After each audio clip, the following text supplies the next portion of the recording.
Dia disebut dengan Al-Muhajir karena dia pindah dari Irak, pusat peradaban ketika itu, menuju negeri yang pernah doakan Nabi, Allahumma barik lana fi Yamanina. Lalu kemudian Sayyidina Ahmad bin Isa Al-Muhajir ini punya anak, salah satu nama anaknya Ubaidullah. Lalu kemudian punya anak namanya Alawi. Maka keturunan daripada Alawi ini disebut dengan Alawi.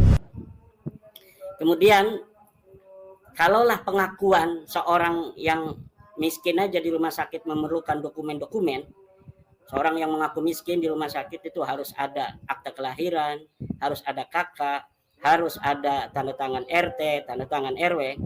Masa iya orang yang mengaku syaraf keturunan Nabi Muhammad SAW, dia tidak mempunyai dokumen-dokumen yang dibutuhkan yang sesuai dengan pengakuannya. Maka sampai sekarang ini yang telah saya katakan beberapa kesempatan yang lalu bahwa saya telah mengirimkan surat terhadap Rabita Alawiyah mengenai kesimpulan saya mereka bukan keturunan Nabi besar Muhammad SAW ini, dan mereka tidak sampai saat ini tidak memberi jawaban, tidak memberikan klarifikasi data-data yang dibutuhkan.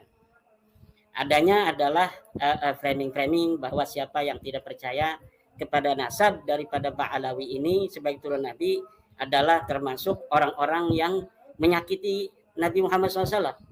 Bagaimana orang yang membuka nasab mulia Rasulullah Muhammad SAW dari tukhala, dari orang-orang yang mengaku keturunan Nabi padahal terbukti bukan, itu disebut tidak akan mendapat syafaat.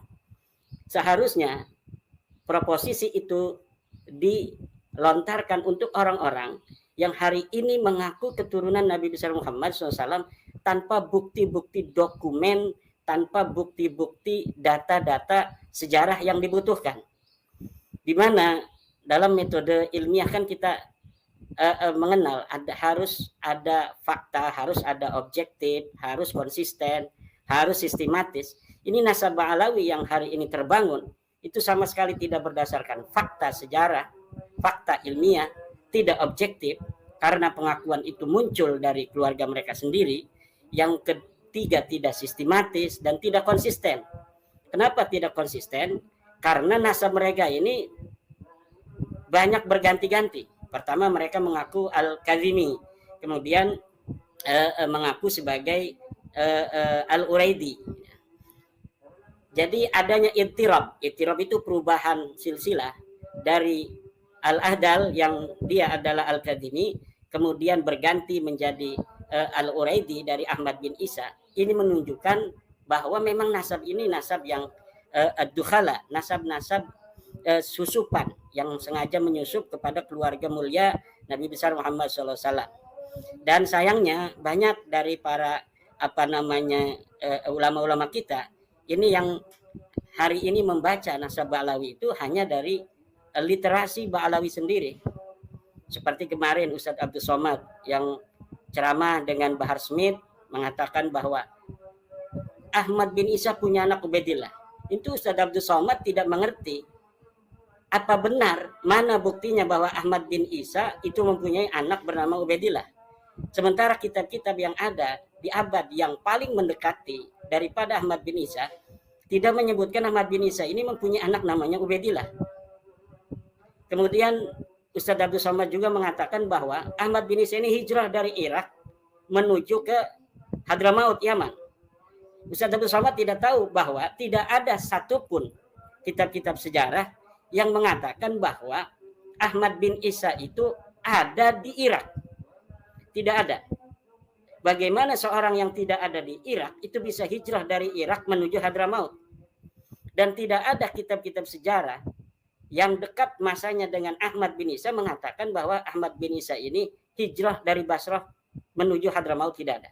Jadi keberadaan dia di Irak itu tidak ditemukan data sejarahnya, dan saya mempunyai sebuah saksi dari kitab abad kelima bahwa Ahmad bin Isa itu adanya di kampung Surya di kota Madinah, dan tidak ada satupun yang mengatakan dia berada di Basrah. Kemudian tidak ada satupun kitab-kitab yang ada di zaman Ahmad bin Isa yang mengatakan dia hijrah ke Hadramaut. Jadi orang-orang yang semacam Ustadz Abdul Somad ini banyak yang tidak mengerti ilmu sejarah, yang tidak mengerti ilmu nasab, kemudian dia hanya membaca di dalam kitab-kitab Ba'alawi tentang nasab-nasab Ba'alawi, yang nasab ini muncul abad ke-9, pengakuannya ini baru muncul abad ke-9, kemudian terbangun dengan begitu kokoh pada abad-abad selanjutnya, karena keluarga mereka banyak menulis kitab-kitab. Jadi selain Ali Asakron yang pertama menulis nasab mereka tersambung kepada Rasulullah, itu sebelumnya ada sesudahnya ada misalnya kitab Al-Ghurar, kitab Al-Juz'ul Latif, kemudian kitab Al-Masra'ur Rawi. Jadi pada abad 9, 10, 11 itu banyak keluarga mereka yang menulis kitab. Kebanyakan yang itu hari ini dibaca oleh kiai-kiai kita, ulama-ulama kita, itu kitab-kitab Ba'alawi yang mengatakan bahwa mereka tersambung pada Rasulullah. Sementara ulama-ulama kita, kiai-kiai kita tidak membaca kitab-kitab sebelum abad ke-9 yang sama sekali tidak ada menyatakan keluarga Ba'alawi ini sebagai keturunan Nabi. Jadi pengakuan pada abad 9 itu terbantah oleh fakta-fakta ilmiah yang ada di abad-abad sebelumnya.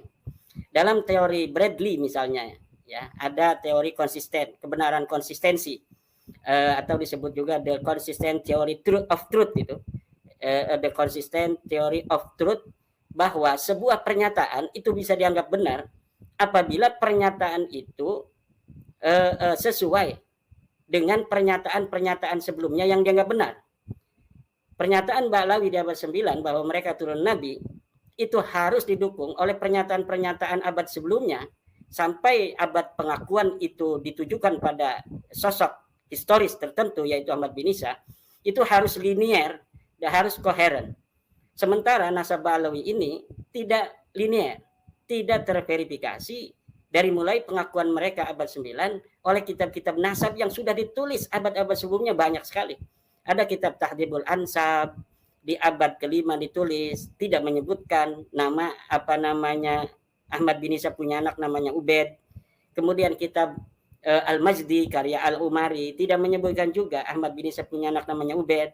Kitab Muntaqilatut Talibiyah itu menyebutkan anaknya itu hanya 2. Kemudian kitab dan di situ tidak ada Ubaid. Kemudian kitab abad ke-6 As-Syajarah Al-Mubarakah karangan Imam Al-Fakhrur Razi di karang 597 Hijriah menyatakan dengan tegas bahwa anaknya cuma 3, Muhammad, Ali, dan Husain. Di situ tidak ada anak yang bernama Ubaidillah, tidak ada anak bernama Abdullah, tidak ada anak bernama Ubaid. Ini 3 nama terakhir yang saya sebutkan adalah dianggap oleh Ba'alawi adalah 1 orang. Nah, kalaulah sudah secara kajian ilmu nasab ini nasab Ba'alawi disconnected, secara ilmu sejarah no signal, kemudian secara ilmu biologi tes DNA mereka mengaku emas ternyata terbukti mereka timah, mereka mengaku apel ternyata terbukti mereka adalah jamblang, lalu berdasar apa kita harus mengakui Ba'alawi ini, Khabib-Khabib ini sebagai keturunan Nabi besar Muhammad SAW? Maka menurut saya hukumnya ini sudah haram orang mengakui mereka sebagai keturunan Nabi. Begitu pula mereka haram mengaku diri mereka sebagai nabi, keturunan Nabi. Kenapa? Karena mereka tidak bisa untuk membuktikan pengakuan mereka berdasar dokumen-dokumen yang mereka punya. Sampai saat ini mereka tidak berani untuk tes DNA pula. Bolehlah orang-orang yang ada di Yaman yang sudah tes DNA ini tidak berhasil. Tapi mungkin saja Ba'alawi yang ada di Indonesia ini kan berhasil. Tapi mereka tidak berani. Kenapa tidak berani? Karena mereka sudah meyakini bahwa hasilnya akan sama dengan hasil saudara-saudara mereka yang sudah tes DNA di Yaman.